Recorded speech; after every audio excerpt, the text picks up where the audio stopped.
당신은 내일로부터 몇 킬로미터인가? 이레이그루크. 내일로부터 80킬로미터. 나날의 삶은 모험이었고 우리 모두는 아니그니크, 곧 삶의 숨결을 즐겼다. 많은 이들이 간간히 죽을 고비를 겪기는 했지만 죽음을 두려워하는 사람은 아무도 없었다. 우리는 매일 아침마다 큰 기대감을 갖고서 하루를 맞았다. 오늘 날씨는 어떨까? 몇 마리의 뇌조를 집안에 들여놓을 수 있을까? 운 좋게 몇 마리를 쉽고도 빠르게 잡을 수 있을까? 여우가 덫에 걸렸을까? 농어 그물을 다시 들여다볼 때가 되지 않았을까? 누가 개들을 데리고 가서 가문비 나무 단을 실어오는 일을 맡을까? 양식과 생필품을 들여놓기 위해 마을에 갈 때가 되지 않았을까? 1만 번의 여름이 알래스카에 왔다가 갔다. 그곳 사람들은 이미 또 한 번의 겨울을 위한 준비를 마쳤다. 연어를 말려 훈제하고 물범 기름을 정제하고 사냥한 북미 술록 고기들을 말리고 풍성한 베리 열매의 수확을 기대하면서 이누피아트족이 사는 알래스카 북부의 겨울은 9달이나 계속된다. 그래서 한겨울이면 하루 24시간 내내 밤만 계속된다. 기운 없는 싸늘한 태양은 지평선 위로 고개도 제대로 내밀지 못하고 그냥 넘어가 버리고 만다. 또 겨울철에는 거센 바람이 자주 불어 밖에 나갈 엄두도 낼 수 없는 날이 많다. 이누피아트족은 그런 날을 이트랄리크라 부르는데 그건 살점이 떨어져 나갈 만큼 혹독한 추위를 뜻한다. 알래스카 땅이 공식적으로 알래스카주가 된 것은 불과 50년 전의 일이다. 그러나 누가 자신에 대한 권리를 주장하든 간에 상관없이 그 땅은 늘 얼음으로 뒤덮인 광대한 자연 속에 묻 생명을 품어왔다. 알래스카와 참 사람들에 대한 기억이란 부제가 붙은 내일로부터 80킬로미터의 저자 이레이그루크 윌리엄 헨슬리는 북부 알래스카 해안의 이누피아트족 가정에서 태어났다. 어린 그는 어머니를 따라 신흥 도시인 놈에서 빈곤하게 살다가 형편을 딱하게 여긴 외가 쪽 친척집에 양자로 들어간다. 그곳에서 어린 이레이그루크는 전통적인 이누피아트족의 방식에 따라 살기 시작한다.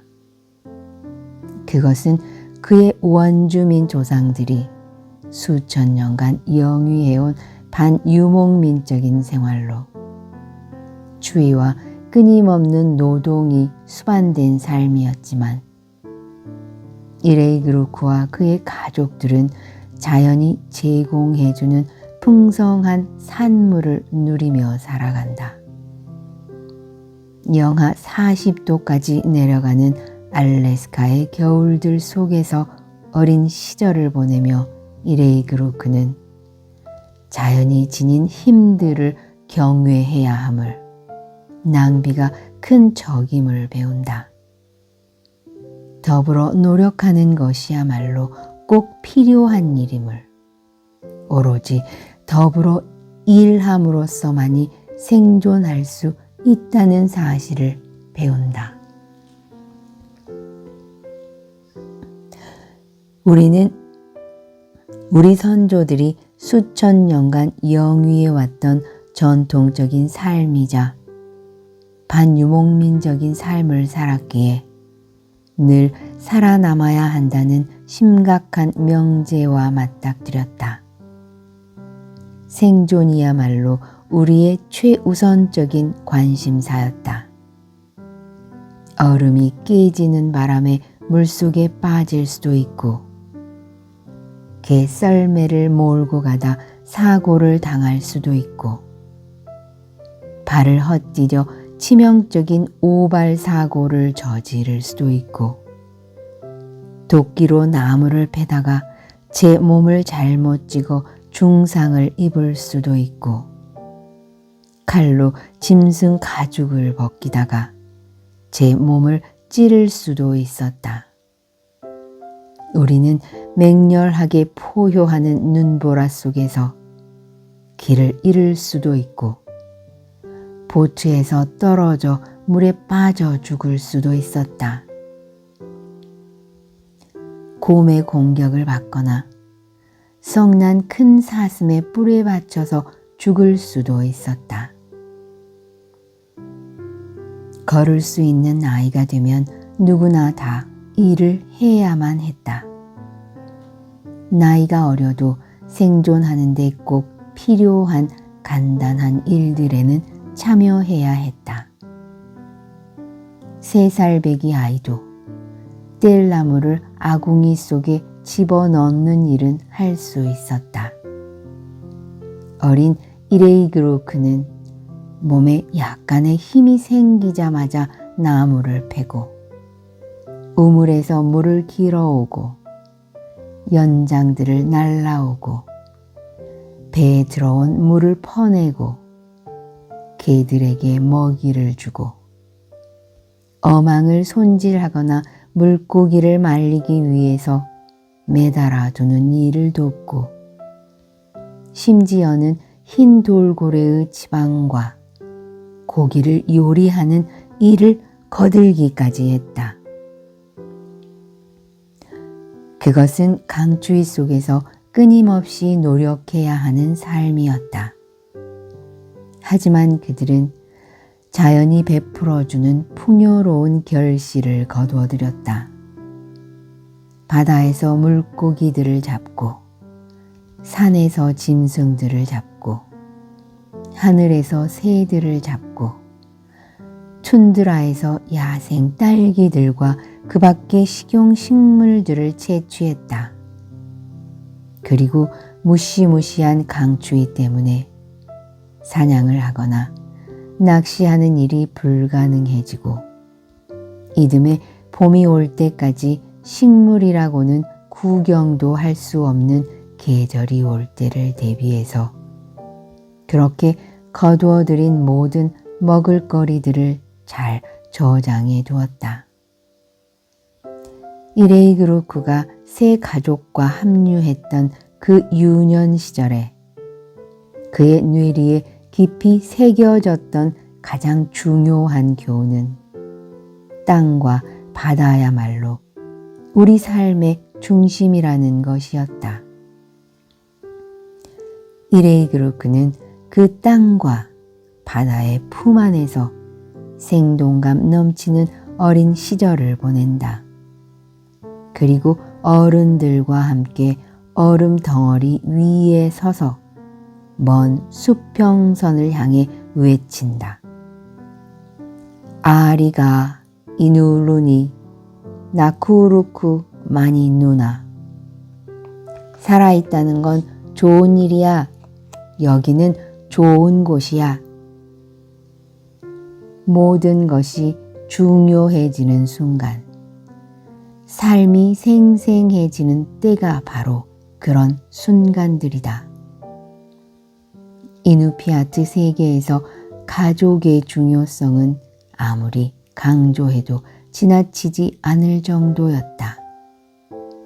원주민들이 알래스카 너머 지역들에 사는 사람과 접촉하기 전 시대에는 자기네 부족의 전통적인 경계선을 넘어갈 경우 그 당사자는 즉각 목숨을 잃을 위험에 처했다고 한다.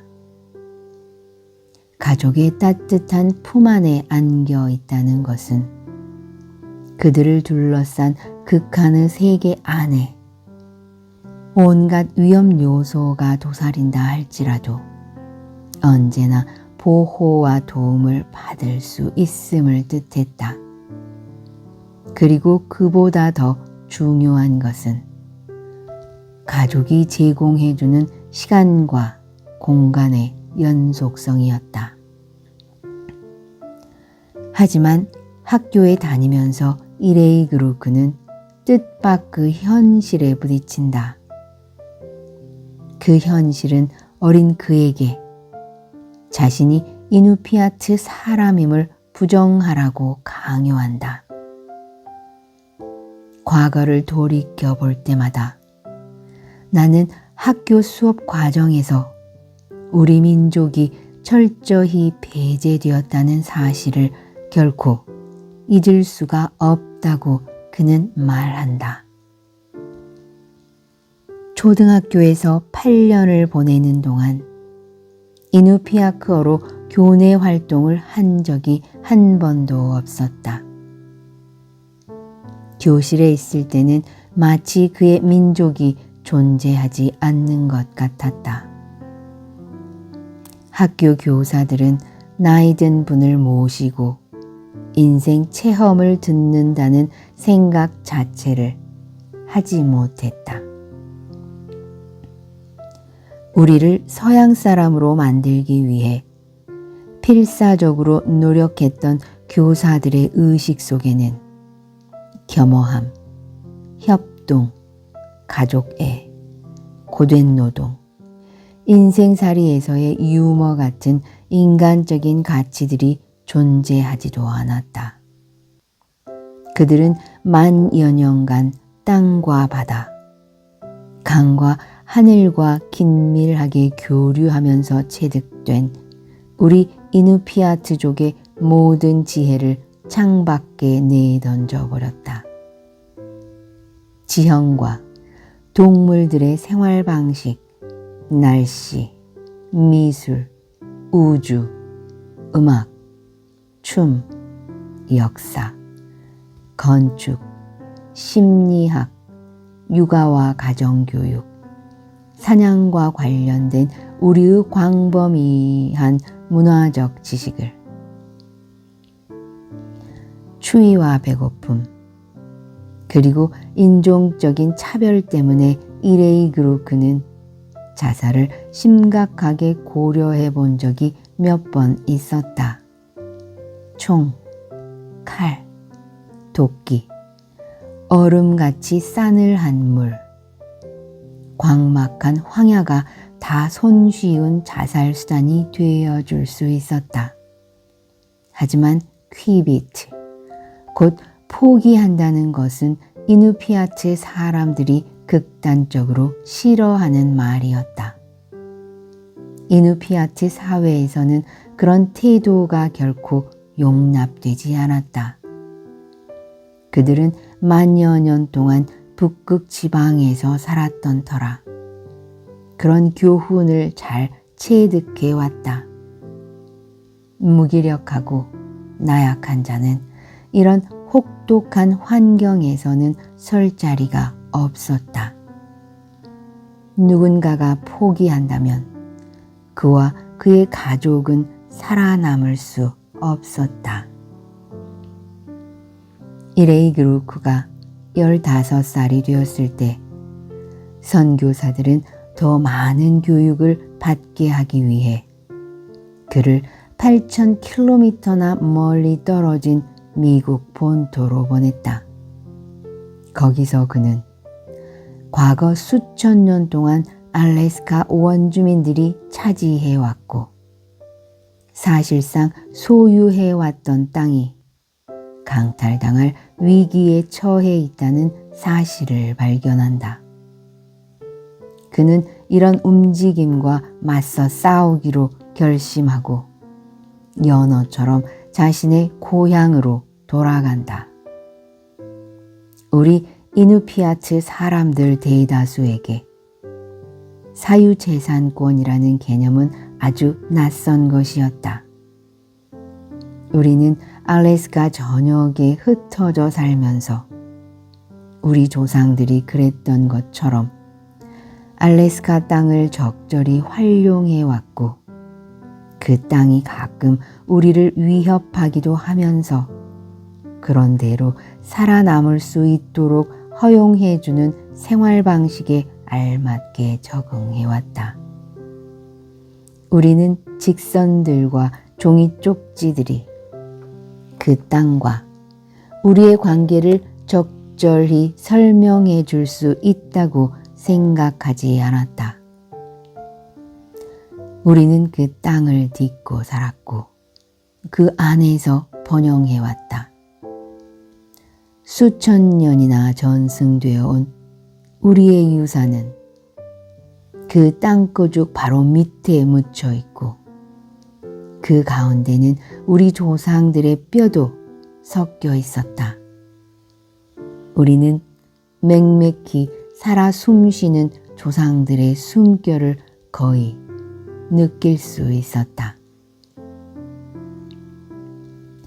젊은 이레이그루크가 몇 년 동안 꾸준히 노력한 결과 1971년 미국 정부는 10억 달러에 가까운 돈과 17만 8천 제곱킬로미터의 땅을 알래스카 원주민들에게 제공하기로 결정을 내린다.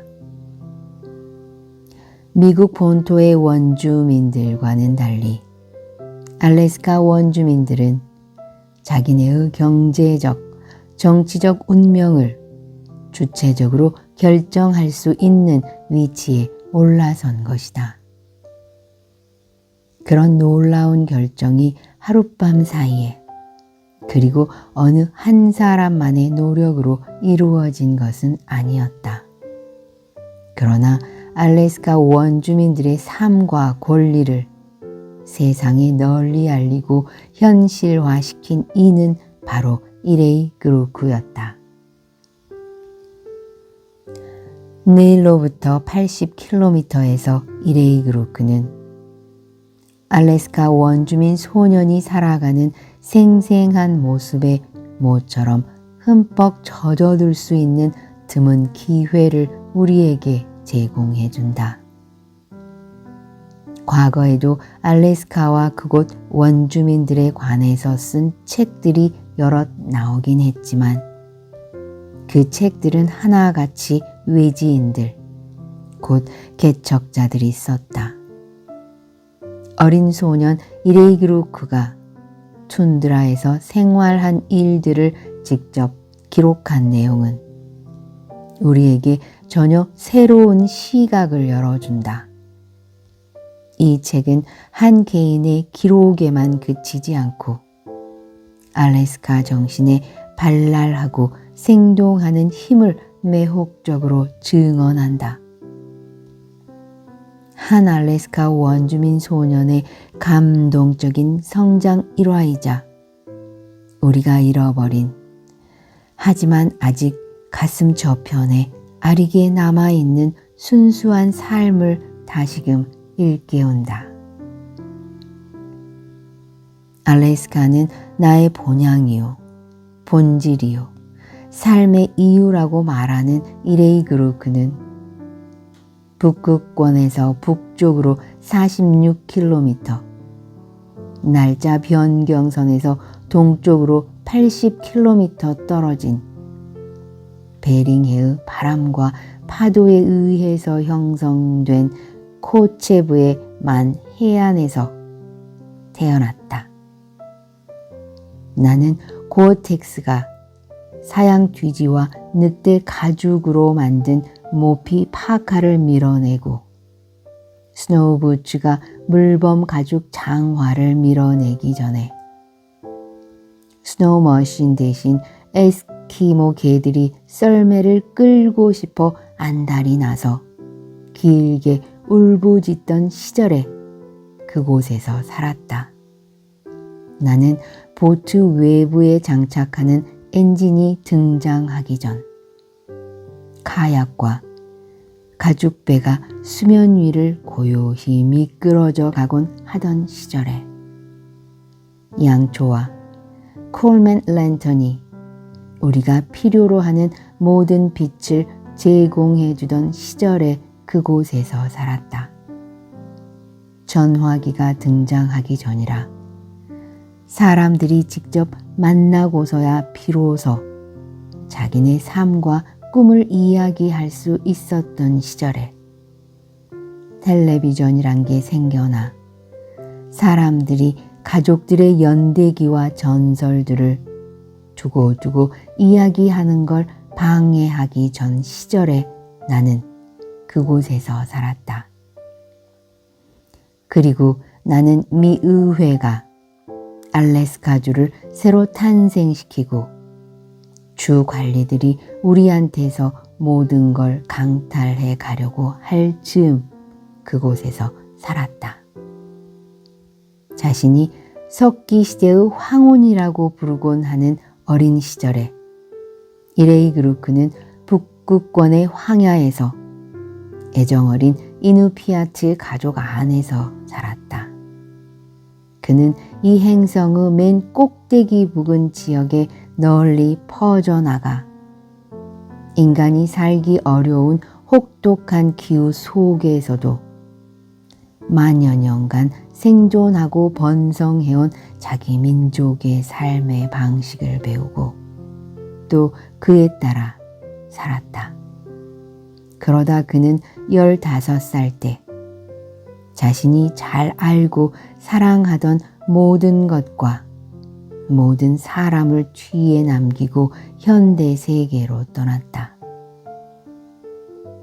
그가 다시 고향으로 돌아왔을 때 갓 탄생한 알래스카 주 정부는 그의 민족이 수천 년간 물고기를 잡고 짐승을 사냥해 왔던 삶의 터전 몇십만 제곱킬로미터를 차지하려 하고 있었다. 그는 그 땅을 구하기로 결심하고 우리 땅을 되찾고 우리 삶을 되찾자는 취지의 운동을 이끌었다. 이 운동은 알래스카의 역사, 그의 동료 이누피아트족 사람들과 알래스카에 사는 다른 부족들의 역사를 영원히 뒤바꾸어 놓는 결과를 빚어냈다. 이제 이레이그루크는 자신이 어느새 이누피아트족의 원로가 되어 있음을 깨닫고 은근히 놀라곤 한다. 현재 그는 또다시 알래스카에서 이누이트의 정신을 되살려내고 가르치는 일을 거들고 있다. 그리고 자신이 성장한 북극권 황야 부근에 땅을 마련했으면 하는 바람을 갖고 있다. 우리 어머니 노온라 레이크는 온 세상이 싸늘하게 얼어붙는 미명의 어둠 속에서 일찍 깨어 일어나 한기로부터 몸을 보호하기 위해 재빨리 파카를 걸쳐 입으셨다. 그런 다음 어머니는 술록 가죽 매트 위에 조용히 앉은 뒤 먼 곳을 망연히 응시하면서 깊은 생각에 빠져들었다. 물론 그럴 때 어떤 생각을 했는지는 한 번도 말씀하신 적이 없었다. 나는 어머니가 기도를 하신 게 아닐까 생각한다.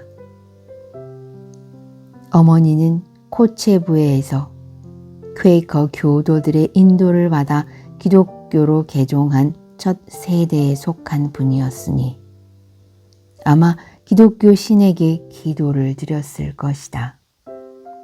하지만 어머니는 또 우리말로 날씨를 창조한 자연의 힘들을 뜻하는 신라에 관해서도 말씀하시곤 했다.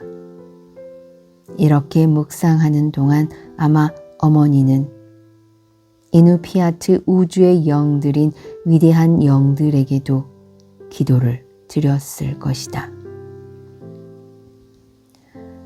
새들이 떠나간 숲은 적막하다에서 법정 스님은 이렇게 말했다. 한 인디언은 침략자인 백인들을 향해 이런 말을 하고 있다. 당신들은 이 땅에 와서 이 대지 위에 무엇을 세우려고 하는가? 어떤 꿈을 당신의 아이들에게 들려주는가? 내가 보기에 당신들은 그저 땅을 파헤치고 건물을 세우고 나무들을 쓰러뜨릴 뿐이다. 그래서 행복한가?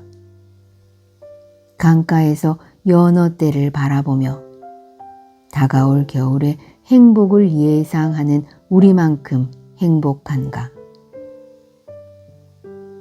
인간 스스로 만들어낸 오늘의 문명에 어떻게 삶의 가치를 부여할 수 있을지 암담하다. 항상 새로운 것만을 추구하는 현대인들. 주어진 것에 만족할 줄도 감사할 줄도 모르면서 소모적이고 향락적인 우리들. 단 하나뿐인 삶의 터전인 고마운 이 지구를 거대한 쓰레기장으로 만들어가는 오늘의 문명에 더 무엇을 기대할 수 있을 것인가? 알래스카 중에서도 북부 지역은 미국인들조차도 여행하기를 꺼리는 오지 중에 오지이다. 알래스카 원주민들에 대한 서적, 논문, 보고서 등은 수없이 많지만 전부 외지인에 의해 작성되고 쓰인 것들이었다. 하지만 2008년 12월 미국 FSG 출판사에서 출간된 이누피아트 출신의 이레이 그루크가 쓴 내일로부터 50마일 알래스카와 참 사람들에 대한 기억. 이 책은 그러한 흐름을 완전히 뒤바꿔 놓았다. 책이 출간되자마자 워싱턴 포스트는 빛나는 책이라는 찬사를 보냈고 뉴욕 타임즈, 퍼블리셔스 위클리, 워싱턴 타임스 등도 앞다퉈 이 책의 가치를 세상에 알렸다.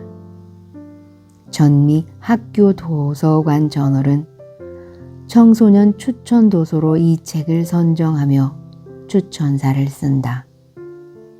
2009년 문학의 숲에서 김훈이 번역한 내일로부터 80km가 발행되었다. 알래스카에 대해 읽을 책으로는 20여 년간 알래스카의 자연 속에 살다가 곰의 습격을 받아 사망한 일본인 호시노 미치오의 알래스카 바람 같은 이야기가 있다.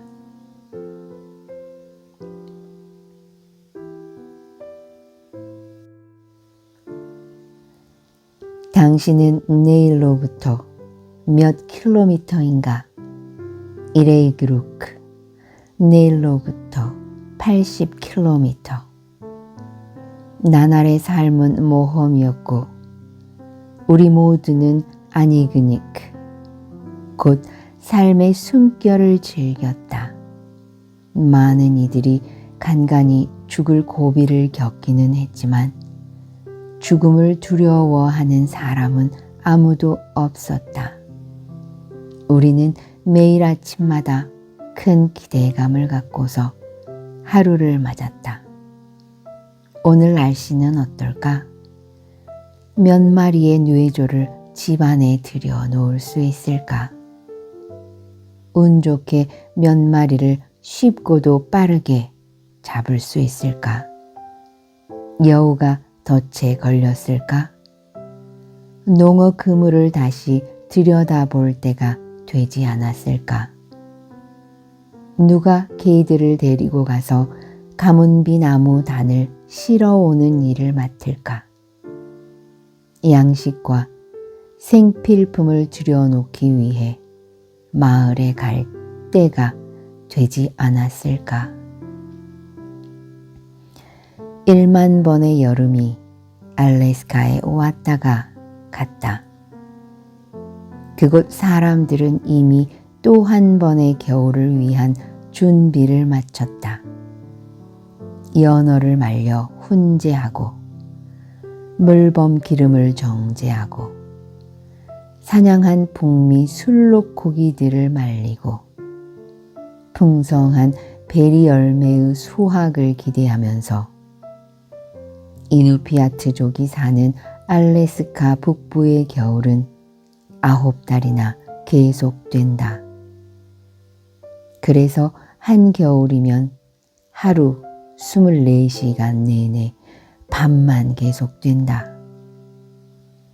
기운 없는 싸늘한 태양은 지평선 위로 고개도 제대로 내밀지 못하고 그냥 넘어가 버리고 만다.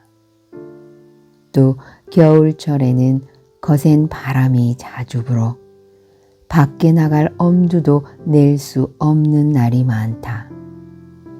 이누피아트족은 그런 날을 이트랄리크라 부르는데 그건 살점이 떨어져 나갈 만큼 혹독한 추위를 뜻한다.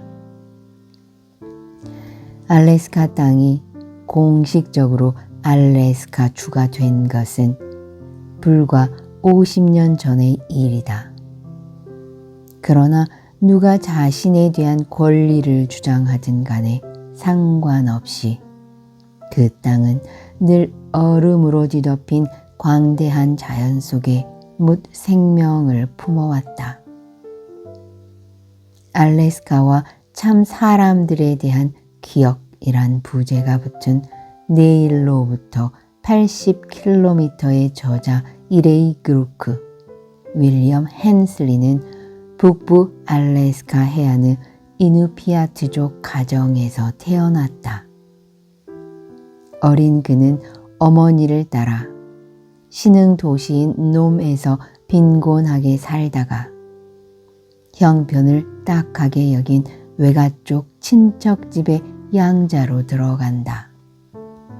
그곳에서 어린 이레이그루크는 전통적인 이누피아트족의 방식에 따라 살기 시작한다. 그것은 그의 원주민 조상들이 수천 년간 영위해온 반유목민적인 생활로 추위와 끊임없는 노동이 수반된 삶이었지만 이레이그루크와 그의 가족들은 자연이 제공해주는 풍성한 산물을 누리며 살아간다. 영하 40도까지 내려가는 알래스카의 겨울들 속에서 어린 시절을 보내며 이레이그루크는 자연이 지닌 힘들을 경외해야 함을, 낭비가 큰 적임을 배운다. 더불어 노력하는 것이야말로 꼭 필요한 일임을, 오로지 더불어 일함으로써만이 생존할 수 있다는 사실을 배운다. 우리는 우리 선조들이 수천 년간 영위해왔던 전통적인 삶이자 반유목민적인 삶을 살았기에 늘 살아남아야 한다는 심각한 명제와 맞닥뜨렸다. 생존이야말로 우리의 최우선적인 관심사였다.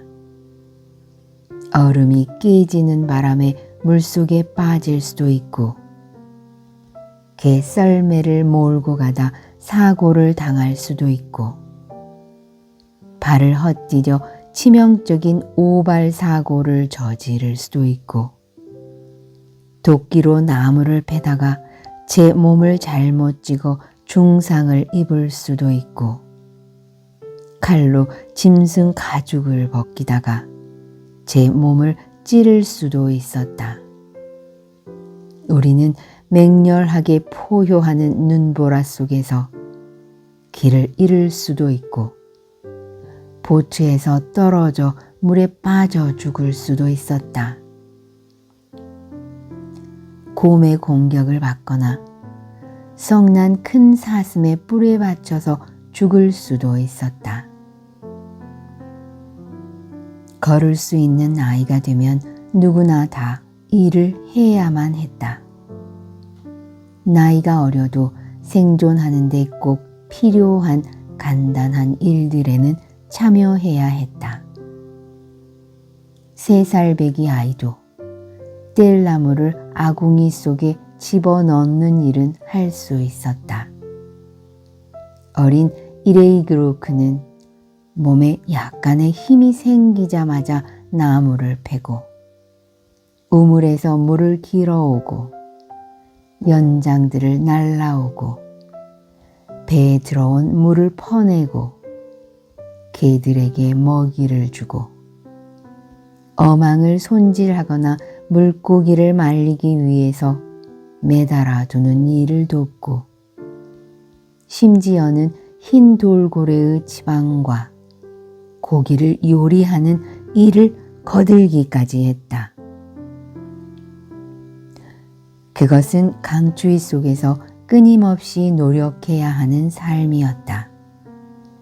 하지만 그들은 자연이 베풀어주는 풍요로운 결실을 거두어들였다. 바다에서 물고기들을 잡고 산에서 짐승들을 잡고 하늘에서 새들을 잡고 툰드라에서 야생 딸기들과 그 밖의 식용식물들을 채취했다. 그리고 무시무시한 강추위 때문에 사냥을 하거나 낚시하는 일이 불가능해지고 이듬해 봄이 올 때까지 식물이라고는 구경도 할 수 없는 계절이 올 때를 대비해서 그렇게 거두어들인 모든 먹을거리들을 잘 저장해 두었다. 이레이그루크가 새 가족과 합류했던 그 유년 시절에 그의 뇌리에 깊이 새겨졌던 가장 중요한 교훈은 땅과 바다야말로 우리 삶의 중심이라는 것이었다. 이레이그루크는 그 땅과 바다의 품 안에서 생동감 넘치는 어린 시절을 보낸다. 그리고 어른들과 함께 얼음 덩어리 위에 서서 먼 수평선을 향해 외친다. 아리가 이누루니 나쿠루쿠 마니 누나. 살아있다는 건 좋은 일이야. 여기는 좋은 곳이야. 모든 것이 중요해지는 순간, 삶이 생생해지는 때가 바로 그런 순간들이다. 이누피아트 세계에서 가족의 중요성은 아무리 강조해도 지나치지 않을 정도였다.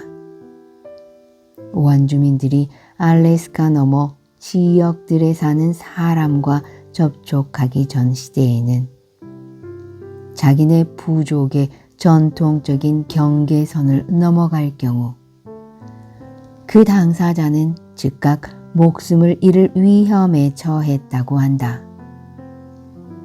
가족의 따뜻한 품 안에 안겨 있다는 것은 그들을 둘러싼 극한의 세계 안에 온갖 위험 요소가 도사린다 할지라도 언제나 보호와 도움을 받을 수 있음을 뜻했다. 그리고 그보다 더 중요한 것은 가족이 제공해주는 시간과 공간의 연속성이었다. 하지만 학교에 다니면서 이레이그루크는 뜻밖의 현실에 부딪힌다. 그 현실은 어린 그에게 자신이 이누피아트 사람임을 부정하라고 강요한다. 과거를 돌이켜 볼 때마다 나는 학교 수업 과정에서 우리 민족이 철저히 배제되었다는 사실을 결코 잊을 수가 없다고 그는 말한다. 초등학교에서 8년을 보내는 동안 이누피아크어로 교내 활동을 한 적이 한 번도 없었다. 교실에 있을 때는 마치 그의 민족이 존재하지 않는 것 같았다. 학교 교사들은 나이 든 분을 모시고 인생 체험을 듣는다는 생각 자체를 하지 못했다. 우리를 서양 사람으로 만들기 위해 필사적으로 노력했던 교사들의 의식 속에는 겸허함, 협동, 가족애, 고된 노동, 인생살이에서의 유머 같은 인간적인 가치들이 존재하지도 않았다. 그들은 만여 년간 땅과 바다, 강과 하늘과 긴밀하게 교류하면서 체득된 우리 이누피아트족의 모든 지혜를 창밖에 내던져 버렸다. 지형과 동물들의 생활 방식, 날씨, 미술, 우주, 음악, 춤, 역사, 건축, 심리학, 육아와 가정교육, 사냥과 관련된 우리의 광범위한 문화적 지식을 추위와 배고픔, 그리고 인종적인 차별 때문에 이레이그로 그는 자살을 심각하게 고려해 본 적이 몇 번 있었다.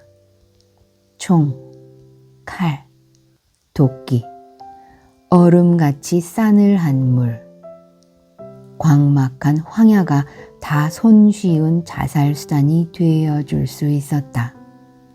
하지만 퀴비트, 곧 포기한다는 것은 이누피아트 사람들이 극단적으로 싫어하는 말이었다. 이누피아트 사회에서는 그런 태도가 결코 용납되지 않았다.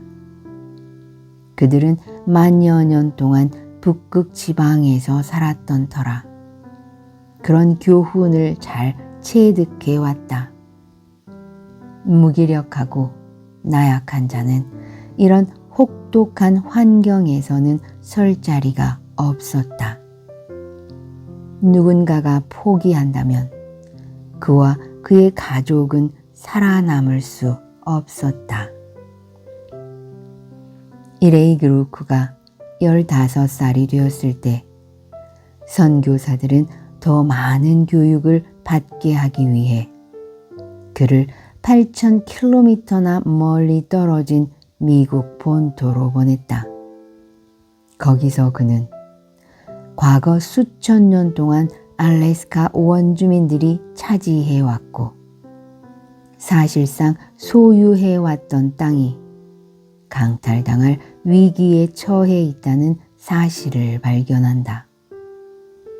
그는 이런 움직임과 맞서 싸우기로 결심하고 연어처럼 자신의 고향으로 돌아간다. 우리 이누피아트 사람들 대다수에게 사유재산권이라는 개념은 아주 낯선 것이었다.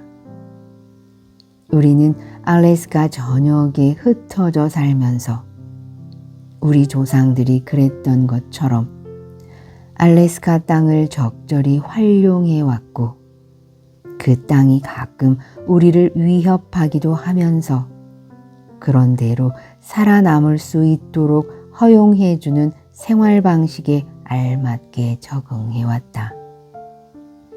우리는 직선들과 종이 쪽지들이 그 땅과 우리의 관계를 적절히 설명해 줄 수 있다고 생각하지 않았다. 우리는 그 땅을 딛고 살았고 그 안에서 번영해 왔다. 수천 년이나 전승되어 온 우리의 유산은 그 땅거죽 바로 밑에 묻혀 있고 그 가운데는 우리 조상들의 뼈도 섞여 있었다. 우리는 맹맥히 살아 숨쉬는 조상들의 숨결을 거의 느낄 수 있었다. 젊은 이레이 그루크가 몇 년 동안 꾸준히 노력한 결과 1971년 미국 정부는 10억 달러에 가까운 돈과 17만 8천 제곱킬로미터의 땅을 알래스카 원주민들에게 제공하기로 결정을 내린다. 미국 본토의 원주민들과는 달리 알래스카 원주민들은 자기네의 경제적, 정치적 운명을 주체적으로 결정할 수 있는 위치에 올라선 것이다. 그런 놀라운 결정이 하룻밤 사이에 그리고 어느 한 사람만의 노력으로 이루어진 것은 아니었다. 그러나 알래스카 원주민들의 삶과 권리를 세상에 널리 알리고 현실화시킨 이는 바로 이레이 그루크였다. 내일로부터 80km에서 이레이 그루크는 알래스카 원주민 소년이 살아가는 생생한 모습의 모처럼 흠뻑 젖어들 수 있는 드문 기회를 우리에게 제공해준다. 과거에도 알래스카와 그곳 원주민들에 관해서 쓴 책들이 여럿 나오긴 했지만 그 책들은 하나같이 외지인들, 곧 개척자들이 썼다. 어린 소년 이레이 그루크가 툰드라에서 생활한 일들을 직접 기록한 내용은 우리에게 전혀 새로운 시각을 열어준다. 이 책은 한 개인의 기록에만 그치지 않고 알래스카 정신에 발랄하고 생동하는 힘을 매혹적으로 증언한다. 한 알래스카 원주민 소년의 감동적인 성장 일화이자 우리가 잃어버린 하지만 아직 가슴 저편에 아리게 남아있는 순수한 삶을 다시금 일깨운다. 알래스카는 나의 본향이요, 본질이요, 삶의 이유라고 말하는 이레이 그루크는 북극권에서 북쪽으로 46km, 날짜 변경선에서 동쪽으로 80km 떨어진 베링해의 바람과 파도에 의해서 형성된 코체부의 만 해안에서 태어났다. 나는 고어텍스가 사양 뒤지와 늑대 가죽으로 만든 모피 파카를 밀어내고 스노우 부츠가 물범 가죽 장화를 밀어내기 전에 스노우 머신 대신 에스키모 개들이 썰매를 끌고 싶어 안달이 나서 길게 울부짖던 시절에 그곳에서 살았다. 나는 보트 외부에 장착하는 엔진이 등장하기 전 카약과 가죽배가 수면 위를 고요히 미끄러져 가곤 하던 시절에 양초와 콜맨 랜턴이 우리가 필요로 하는 모든 빛을 제공해 주던 시절에 그곳에서 살았다. 전화기가 등장하기 전이라 사람들이 직접 만나고서야 비로소 자기네 삶과 꿈을 이야기할 수 있었던 시절에 텔레비전이란 게 생겨나 사람들이 가족들의 연대기와 전설들을 두고두고 이야기하는 걸 방해하기 전 시절에 나는 그곳에서 살았다. 그리고 나는 미 의회가 알래스카주를 새로 탄생시키고 주 관리들이 우리한테서 모든 걸 강탈해 가려고 할 즈음 그곳에서 살았다. 자신이 석기 시대의 황혼이라고 부르곤 하는 어린 시절에 이레이그루크는 북극권의 황야에서 애정어린 이누피아트 가족 안에서 살았다. 그는 이 행성의 맨 꼭대기 부근 지역에 널리 퍼져나가 인간이 살기 어려운 혹독한 기후 속에서도 만여 년간 생존하고 번성해온 자기 민족의 삶의 방식을 배우고 또 그에 따라 살았다. 그러다 그는 15살 때 자신이 잘 알고 사랑하던 모든 것과 모든 사람을 뒤에 남기고 현대 세계로 떠났다. 그가 다시 고향으로 돌아왔을 때 갓 탄생한 알래스카 주 정부는 그의 민족이 수천 년간 물고기를 잡고 짐승을 사냥해 왔던 삶의 터전 몇십만 제곱킬로미터를 차지하려 하고 있었다. 그는 그 땅을 구하기로 결심하고 우리 땅을 되찾고 우리 삶을 되찾자는 취지의 운동을 이끌었다. 이 운동은 알래스카의 역사, 그의 동료 이누피아트족 사람들과 알래스카에 사는 다른 부족들의 역사를 영원히 뒤바꾸어 놓는 결과를 빚어냈다. 이제 이레이그루크는 자신이 어느새 이누피아트족의 원로가 되어 있음을 깨닫고 은근히 놀라곤 한다. 현재 그는 또다시 알래스카에서 이누이트의 정신을 되살려내고 가르치는 일을 거들고 있다. 그리고 자신이 성장한 북극권 황야 부근에 땅을 마련했으면 하는 바람을 갖고 있다. 우리 어머니 노온라 레이크는 온 세상이 싸늘하게 얼어붙는 미명의 어둠 속에서 일찍 깨어 일어나 한기로부터 몸을 보호하기 위해 재빨리 파카를 걸쳐 입으셨다. 그런 다음 어머니는 술록 가죽 매트 위에 조용히 앉은 뒤 먼 곳을 망연히 응시하면서 깊은 생각에 빠져들었다. 물론 그럴 때 어떤 생각을 했는지는 한 번도 말씀하신 적이 없었다.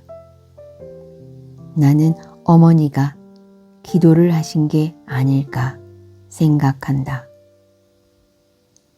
어머니는 코체부에에서 퀘이커 교도들의 인도를 받아 기독교로 개종한 첫 세대에 속한 분이었으니 아마 기독교 신에게 기도를 드렸을 것이다. 하지만 어머니는 또 우리말로 날씨를 창조한 자연의 힘들을 뜻하는 신라에 관해서도 말씀하시곤 했다. 이렇게 묵상하는 동안 아마 어머니는 이누피아트 우주의 영들인 위대한 영들에게도 기도를 드렸을 것이다. 새들이 떠나간 숲은 적막하다에서 법정 스님은 이렇게 말했다. 한 인디언은 침략자인 백인들을 향해 이런 말을 하고 있다. 당신들은 이 땅에 와서 이 대지 위에 무엇을 세우려고 하는가? 어떤 꿈을 당신의 아이들에게 들려주는가? 내가 보기에 당신들은 그저 땅을 파헤치고 건물을 세우고 나무들을 쓰러뜨릴 뿐이다. 그래서 행복한가? 강가에서 연어떼를 바라보며 다가올 겨울에 행복을 예상하는 우리만큼 행복한가? 인간 스스로 만들어낸 오늘의 문명에 어떻게 삶의 가치를 부여할 수 있을지 암담하다. 항상 새로운 것만을 추구하는 현대인들. 주어진 것에 만족할 줄도 감사할 줄도 모르면서 소모적이고 향락적인 우리들. 단 하나뿐인 삶의 터전인 고마운 이 지구를 거대한 쓰레기장으로 만들어가는 오늘의 문명에 더 무엇을 기대할 수 있을 것인가? 알래스카 중에서도 북부 지역은 미국인들조차도 여행하기를 꺼리는 오지 중에 오지이다. 알래스카 원주민들에 대한 서적, 논문, 보고서 등은 수없이 많지만 전부 외지인에 의해 작성되고 쓰인 것들이었다. 하지만 2008년 12월 미국 FSG 출판사에서 출간된 이누피아트 출신의 이레이 그루크가 쓴 내일로부터 50마일 알래스카와 참 사람들에 대한 기억. 이 책은 그러한 흐름을 완전히 뒤바꿔 놓았다. 책이 출간되자마자 워싱턴 포스트는 빛나는 책이라는 찬사를 보냈고 뉴욕 타임즈, 퍼블리셔스 위클리, 워싱턴 타임스 등도 앞다퉈 이 책의 가치를 세상에 알렸다. 전미 학교 도서관 저널은 청소년 추천 도서로 이 책을 선정하며 추천사를 쓴다. 2009년 문학의 숲에서 김훈이 번역한 내일로부터 80km가 발행되었다. 알래스카에 대해 읽을 책으로는 20여 년간 알래스카의 자연 속에 살다가 곰의 습격을 받아 사망한 일본인 호시노 미치오의 알래스카 바람 같은 이야기가 있다.